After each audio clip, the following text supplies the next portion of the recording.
What if everything you thought you knew about sales was just the tip of the iceberg? Well, today's guest says transforming sales requires embracing the depth below the surface, arguing that masterful selling connects us to powerful human truths that typical tactics never reach. And his brand new book guides us below the waterline to realize the incredible potential lying just beneath. So let's talk about that. Instead of focusing on winning arguments, we're teaching the basic fundamentals of sales and marketing and how we can use them to win in the world of politics, teaching you how to meet people where they're at on the issues they care about. Welcome to the Brian Nichols Show. Well, hey there, folks. Brian Nichols here on the Brian Nichols Show. Thank you for joining us on, of course, another fun-filled episode. I am, as always, your humble host, joining you live from our Cardio Miracle Studios here in lovely Eastern Indiana. Folks, make your heart happy this holiday season and your body happy along the way with Cardio Miracle. Nitric oxide boost fuels circulation and energy, lower your blood pressure, plus fatigue and your overall sense of dread, because yes, it will help improve your anxiety as well. The vitality boost you've waited is here. Get your Cardio Miracle today at briannicholsshow.com/heart. Link in the show notes as well as in the video description. Use code TBNS for 15% off your order and join the tens of thousands who are improving their heart health overnight by taking Cardio Miracle. And by the way, there's a 100% money back guarantee. So you quite literally have nothing to lose except for that high blood pressure and sleepless nights. So one more time, Cardio Miracle, start your heart health journey today. All right, let's dig below that water line. And yes, because it is, in fact, the tip of the iceberg. Joining us here on the Brian Nichols Show today to talk about his brand new book, Iceberg Selling, Karl Becker. Welcome to the Brian Nichols Show. Hey, thanks. Yeah, I love the energy. I mean, you're right. So much that I think of our life when we're going through everything, we only see 10%, yet we want to have the conversation that's 100%, right? We want to bring our ideas, what we're passionate about forward. But if that other person's only showing us 10% of where they are, boy, that's a challenge. And it is in sales too. And that's why I came up with Iceberg Selling. Like, let's learn to see what's underneath and meet people where they are, help understand where they are so that we can meet them, have the conversations we want to have. And in sales, it's about being of service, right? It's about that solution, about being the guide to move them forward to something. So thank you for the introduction. I really appreciate it. Absolutely. I love that you said that the catchphrase for the show, meet people where they're at, right? And on those issues they care about. This is true in politics. It's true when we're talking about solutions to the problems we see in our world. And heck, it's true in the world of business as well, Karl. So I'm really looking forward to digging into things today. Now, for folks who are longtime listeners of the Brian Nichols Show, they know that I'm in the world of sales. I'm a sales coach. I'm a sales executive, and I lead sales teams. And this is stuff that I literally am talking about with my team every single day. And part of the whole advent of the show was to bring that sales and marketing acumen we know works in the business world, bring it to the world of public policy, and specifically addressing the problems we see in our world with solutions we can bring to the table and hopefully, air quotes on the word sell, but sell it to an electorate, or in this case, a voter base. So with that, Karl, I really want to dig into this idea of iceberg selling. So before we kind of go into how we can utilize the tactics and tools that are outlined in your book, let's kind of set the stage. How did you get to the point in your sales journey where you said, you know what, this old way of sales, whether it was, the BANT or BANT-C, Medic, Sandler, whatever different style of sales that there's out there, this just isn't cutting it for our world today. And then you brought in iceberg selling. So how do we get to the point where you're making this brand new sales methodology? Yeah. So I appreciate the opportunity to share. Like so often when I talk and sometimes I get in my head, oh man, this guy talks too much, but I'm going to start the story actually kind of in an origin story and then fast forward to where we are today. Yeah. So as I became a parent, my kids grew up, I have 2 high schoolers now. We learn through our kids' eyes, right? And a lot of times they reflect back kind of glimmers of when we were a kid. I think that's a shared human experience. And so much I think of like selling and connecting with people is understanding we have shared human experiences. At the end of the day, we have so much common DNA together, right? So one day, my youngest son, he's in like 3rd or 4th grade at that time. He comes home, we have this conversation, and there's kind of this on the table, like, is there some learning disability? What's going on? And so we started to get a coach and some, kind of instructors to look into that. And sure enough, he starts to find that he's dyslexic. And as he's sharing these things with me, it's like, oh my God, that was me growing up. I had the same challenges learning growing up. Like I just did. And so when I started to kind of look back at when I was a kid, what did I do to cope? What did I do to get around it? I had to get really good at learning from what I saw, what I heard, what I experienced, because with dyslexia, reading books was very challenging for me to read it. I was a slow reader and then take it and process it. So I think I kind of like became this salesperson early on because I was always trying to understand other people, other things. It's kind of almost like a survival tactic.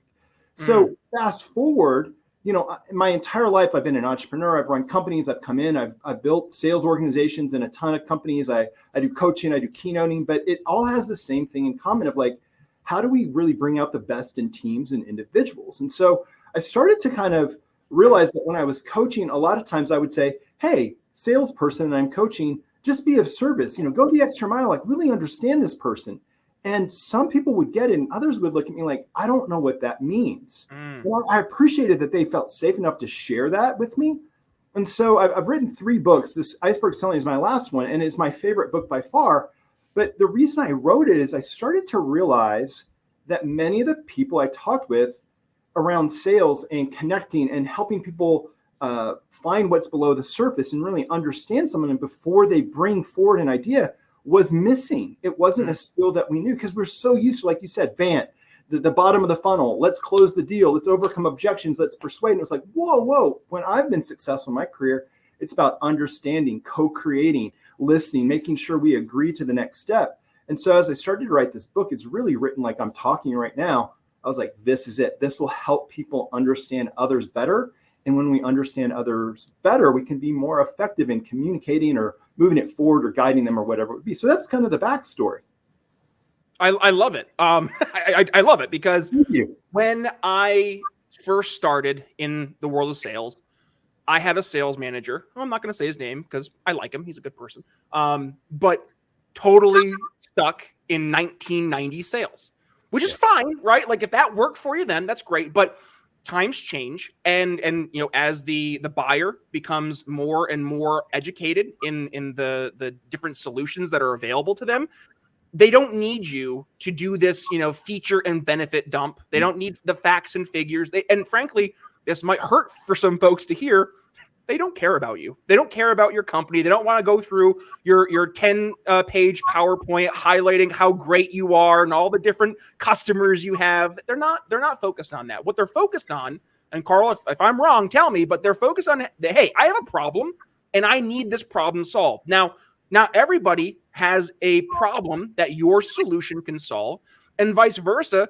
Not every problem that's out there is something your solution can go ahead and inherently fix. So we have to not only better understand our specific value add to helping address these problems, but Karl, then going to, and this is my sales methodology that I've been building, is the elephant in the room, my elephant in the room approach. And that is not every person is a potential buyer. We need to better understand who is our ICP, who is our ideal customer persona. And with that, who is then in that ICP in a buying opportunity? Can you kind of walk through ways in iceberg selling that you've been able to more effectively identify who those people are in that buying opportunity for us? Yeah, sure. First, I'm going to kind of frame up a couple things just really briefly to give a little bit of context. So the whole concept here is everything's an iceberg, including you. You are an iceberg. I am an iceberg. Our company is an iceberg. The person we're talking to is an iceberg. Their company, their problem. Like we just never know what's going on in these people's lives, and they don't know what's going on in ours. So I like to kind of frame it first of like, hey, before we start talking about you as a salesperson and bringing solutions, what's your why? Why are you even doing this? Like, get connected with what fills you up. Mm-hmm. Because in sales, we are putting ourselves out there every day. And we're expending a ton of energy if we're doing it right to really learn about people. And that could be research before, it could be in the call, it could be in the conversation. And then, the discipline to continue to follow up and to stay curious, right? So I always feel like we need to figure out a way to recharge our batteries all the time. And for me, it's like, why am I doing this in the first place? So if you're someone in sales or you're a leader or even just like you're passionate about bringing an idea forward, reconnect with like, what's your why? What, and I say, what are we playing for? So once we do that, I think that kind of reframes that if we're really playing to be of service, to connect, to share our ideas, then all of a sudden, I think we could take the jump of faith that we're not in a bunch of sprints. Every person we meet, it's not a sprint to the finish line. What if it's a marathon? What if it's this, how do I spend time to really understand them? They understand me, so that when we get toward the end of the marathon, we're actually finishing the crossing the finishing line together. So what does that mean for ICP? It means at certain times of this journey, when we learn, we have to be comfortable taking the off ramp. We have to be comfortable saying, you know what, I'm never going to change their mind, or I'm never, this is not the best solution. This is not of service to them. And oh, by the way, it's not of service to my team either. I mean, nobody wants to like sell the dream and then have your team service the nightmare, right? Like we just don't want that, right? If we're good teammates, we don't want that. So, before I tell you like all the steps, I would just say there's a reframing from the beginning, just to say it's okay to get clarity for yourself and for the person you're talking to. Yeah, we had Tim Wackel on the show, I think last year it was at this point, and he's, a great friend and a sales coach. And we actually talked about this. No is sometimes the best answer you can get, because you can then dig into the no. Is it a strong no? Is it, as we used to call it when now granted, I was a sales guy in Philly for a while, so we were a little bit more crass, and we had it called an FFO, a firm F off, or is it a just not right now? Right. And that gives you as a salesperson context to better understand, am I missing the mark in terms of aligning our value, or is it simply just not a good time right now? Is it, there might be something going on. I'll give you a real life example. Going through my company right now that I work with, and we're doing a complete tech stack rip and replace. And I had a sales guy who they had reached out to me, great salesperson. They were communicative. They were staying, in contact with me. And yet then they ended up going way too hard. They were way too aggressive trying to push a solution, and ended up, from a budgeting standpoint, we just didn't have the funds that we needed. And I was like, hey, listen, love your solution. It just, we can't make this work right now. And then they kept on pushing, and I was like, okay, I'm sorry. Like, it's just not going to work. Right. And they took a good opportunity and they got rid of it because they were just not listening. And they were like, I need my sale. And they were sprinting, as you said, versus looking at this as a long-term relationship and truly a marathon. I love that you framed it that way. You hit the first mindset of the book, and it is lifetime value. It is play for the lifetime value. And I think a lot of times, whether it's because of our sales manager or in our head or what we've seen in the movies, it's like, sign on the dotted line, like you got to make it happen.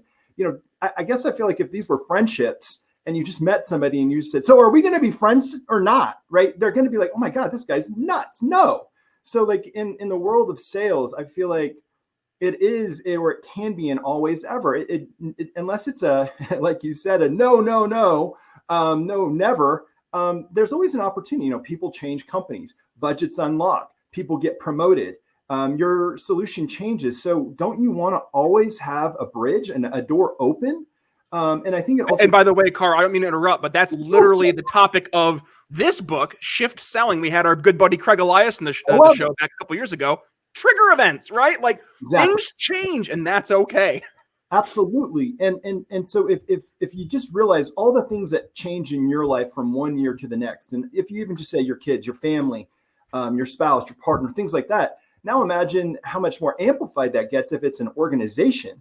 So I always want to say, we're playing for lifetime value. We're playing for long relationships. And the second mindset's kind of talking about what you're talking about too. It's like always being of service. Like, what's this other thing that I can do to provide service and caring to this person other than just, hey, you ready to buy? Hey, it's the end of the month. Here's a discount, and did you get my email? Like that's not of service. And quite frankly, I don't know a salesperson in the world that wants to leave the check-in voicemail or the check-in email. Did you get my quote? Do you have any questions?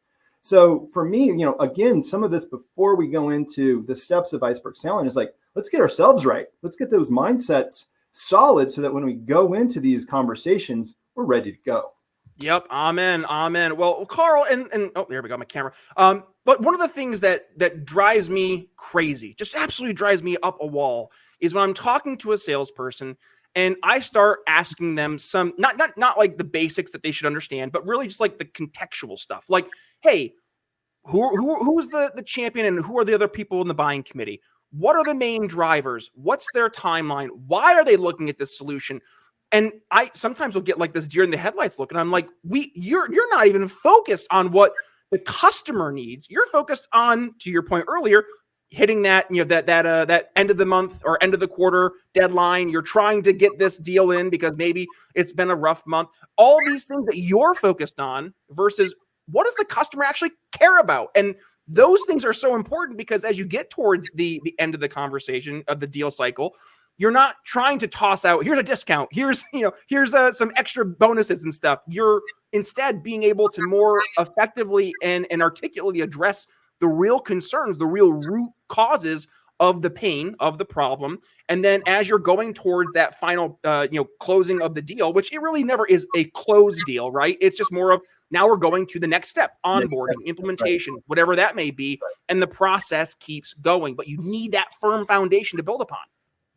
I agree. And, one of the things I do oftentimes when I brought into teams and I'm like managing the sales team or acting as a co-pilot, like whatever I'm doing, all I'm trying to say is like, we're having a conversation on a one-to-one basis with the salesperson and we're reviewing their funnel. And it could be all the different stages of their funnel, but I'll get to these deals and I'll say, tell me about their world. And you're right. Sometimes it's like, well, what do you mean? I think we're going to close it this quarter. It's like, that's not answering the question. Tell me about their world. And if we can't answer that question, then it starts to kind of, I think, open the door that maybe we don't know as much as we think about them and their situation. So therefore, did we even get the solution right? And so to me, that's the whole premise of iceberg selling is the more we learn and, we build rapport and we co-create together, and we can get to all those things in a second, but just the basic idea is the more you understand, you've not only de-risked yourself, but you have more clarity that this is right fit, right time, right solution versus a guess. And I think that's where a lot of times as salespeople or sales managers, we get stuck because we can't answer those questions. And it's almost like if it was a board game, we have to like go back 10 spaces, chutes and ladders. Like we got to go back 10 spaces and start again if we really want to up our game, if we really want to go from good to great. So there's a lot of folks who are in the audience and maybe they're hearing this and like, okay, this is starting to make sense, but this is all new to me, right, Karl? It's a little overwhelming. Maybe this is a little, too much. How to eat that elephant one bite at a time. Maybe this is just too big of a bite to try and digest all at once. So for those folks who are new in this world of sales or, trying to bridge the world of understanding that everything in life is sales, you're selling yourself, an idea, a product, a service, your politics, whatever it may be. But what would be some starting off things that you would recommend to an entry-level person in this world to be an effective communicator in the world of sales? I love it. So, first I would say in the book, Iceberg Selling, there's 5 best practices, and it's almost like steps or a life cycle from the time we meet someone to the time we move forward. So I'm going to follow those 5 steps and just kind of paint a picture. I might tell a couple stories. So the first thing I would tell you is do the research. And what I mean by that is a new opportunity comes to you. There's somebody you're going to meet. Maybe you met them very briefly. Maybe it came in digitally. It's in your inbox, marketing generated a lead for you, whatever it might be. There's an opportunity to begin a conversation. And for that part, I would say, do the research. And what do I mean? I mean, spend 5, 10, 15 minutes, not a gazillion hours, but what do we know about them? What is obvious? What is on the surface? And I'll give you a very simple example. My father recently turned 80. And if I wanted to plan a surprise birthday party for him, there's a couple really simple things that I could consider, right? Number one, if all of his friends are probably 70 to 90, I'm not going to have the party at night, right? We know this. Our grandparents, our older parents, they don't want to drive at night. They can't see as well. I'm probably not going to have it as a restaurant that has huge stairs because a lot of my dad's friends might not have a ton of mobility, right? But you can kind of go through this checklist of like, what do I already know about my father or the lead or whoever is at this point in time that allows me to do the research, right? Just to begin with some knowledge. So for me, the first step is do that research. I love it. No, yeah. Sorry, keep going. Sorry, I just wanted really quick, Karl. Like that is one of the parts that's missing so much in sales is just doing the research. I'm sorry, I didn't mean to interrupt, but like I just want to emphasize on how important that piece of this puzzle is because so many folks, like I've gotten cold calls and they think I'm a decision maker for something I don't even deal with. and they're just going on their sales pitch. And I'm like, my man, this isn't my world. So just thank you for pointing that out. Continue. I'm sorry. No, but it's true. And if you want to know, well, why would you really do that, Karl? First of all, if your competitors aren't doing it and you are, that's advantage. Second of all, I don't know about you, but I like to show up as a professional. I want that other person to recognize me immediately as someone that is intentional about my time and the value that I create. I've got clients that are in the live event business. And I was talking to this one sales guy this one time, and he had gotten a lead, and I'm overhearing, he's kind of telling me the story. He's like, well, the first thing I asked is when is their event and where is it? And I was like, Joe, that's on their website. Like, that's almost embarrassing, right? Like, hey, do you do events? Well, yeah, of course I do events. That's why we're talking. Well, when's our event? It's in March in Arizona. It's on our website. Like, all of a sudden, that person's starting at a disadvantage, right? The second one is really setting yourself up for success. And what I mean by that is when you do have this meeting, you're the guide. I really want you to think about being the driver of this meeting. You're not the passenger. And so there's a mindset of saying, if I'm the driver of this meeting, I have the ability to architect it, right? So what I typically tell people is, hey, Brian, I appreciate you spending some time with me. Do we still have 30 minutes? Hopefully you say yes.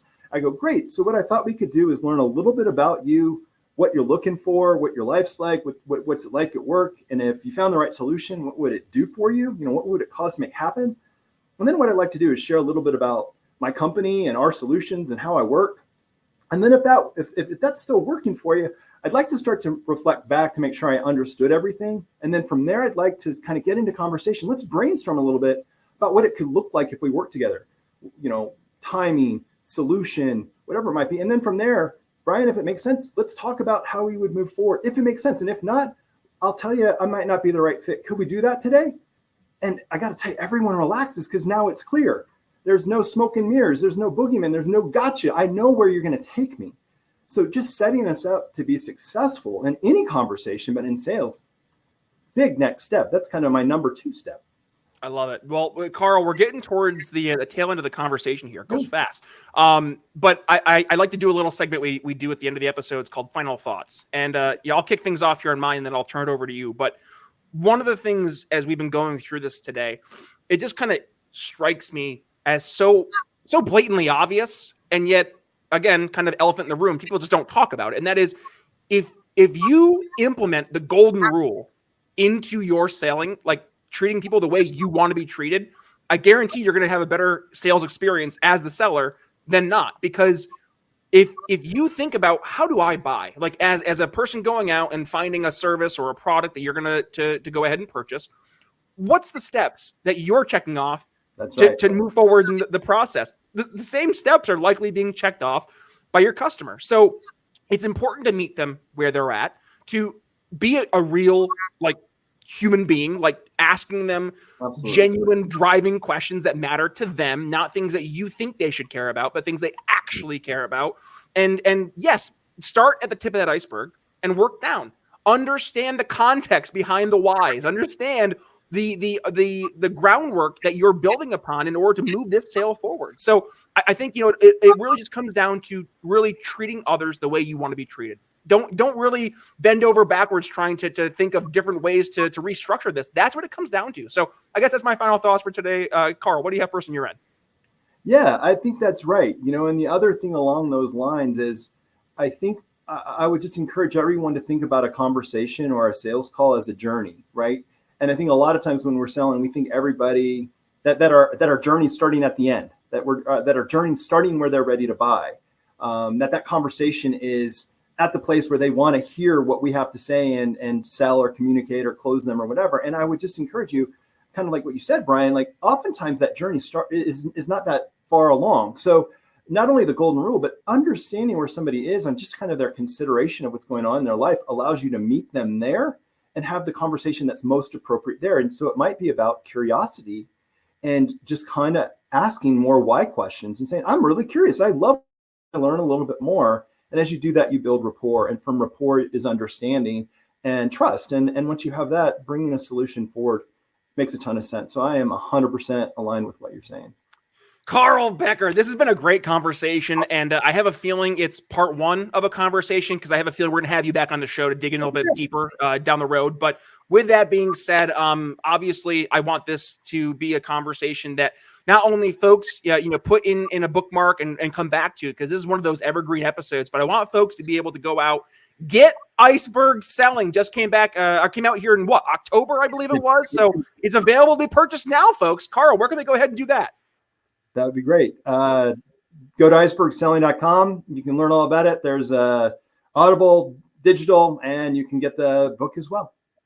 I love it. Easy enough. And Karl, where can folks go ahead if they want to find you on social media to continue the conversation? Where can they go ahead and do that? Yeah, the simplest would be my primary website is improvingsalesperformance.com. I'm on LinkedIn. If you type in Karl Becker, sales consultant, whatnot, you will find me. I spend most of my kind of social media and airing podcasts and kind of thought leadership on LinkedIn.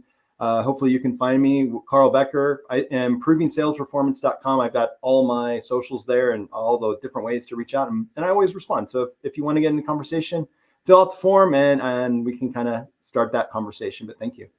Absolutely. Iceberg Selling. Yes, we will include all those links in the show notes. And folks, if you enjoyed today's episode, which I know you did, go ahead, give it a share. When you do, tag yours truly at B Nichols Liberty. You can find me on Facebook as well as over on X.com. And where can you find the show? Well, you found us somewhere, but if you want to share today's episode with your friends and family, maybe you want to share the video version of the show, well, first of all, head over to YouTube, Rumble, wherever it is, get your video content, hit subscribe, hit that little notification bell so you don't miss a single time we have an episode air, and also hit that like button. It helps us reach more people in their news feeds. And then also we upload our entire episodes to X.com, so make sure you go over there and check us out. And then one other place we air our video is over on Sovereign, SOVREN. Ben Swan, great friend of the show, and he does a lot of great work in the investigative journalism space. He created a brand new entity called Sovereign, which is a great independent media entity. And if you're seeing us over on Sovereign, well, congratulations. You're seeing today's episode before anybody else. That's your Sovereign exclusive. And of course, over on Apple Podcasts, Spotify, YouTube Music, wherever it is you download podcasts, you can find the Brian Nichols Show. All I ask is hit that subscribe button. And of course, download all unplayed episodes because we have so many awesome conversations with some sales pros like Karl. We had Tim Wackel on the show. We had Craig Elias on the show, Art Subcheck. Let's see, who else we have? Lee Sales. I have all their books behind me too. So we've had a lot of great sales guys here in the show. So if you want to go ahead and check out some of those great conversations all over at briannicholsshow.com. Almost 800 episodes in total. So go ahead and dig through there. I promise at least a few of them will leave you educated, enlightened, and informed. With that being said, Brian Nichols signing off here for Karl Becker. Any final thoughts today, Karl, before we wrap things up? I just love that you want everyone to meet people where they are and help them understand others before they move forward. I think that's super powerful. Can't agree more. And I can't agree more that iceberg selling is so important in order to actually understand the real why in terms of why people buy. So yes, folks, please go ahead, purchase Iceberg Selling. But with that being said, it's Brian Nichols signing off here on the Brian Nichols Show for Karl Becker. We'll see you next time. Thanks for listening to the Brian Nichols Show. Find more episodes at briannicholsshow.com.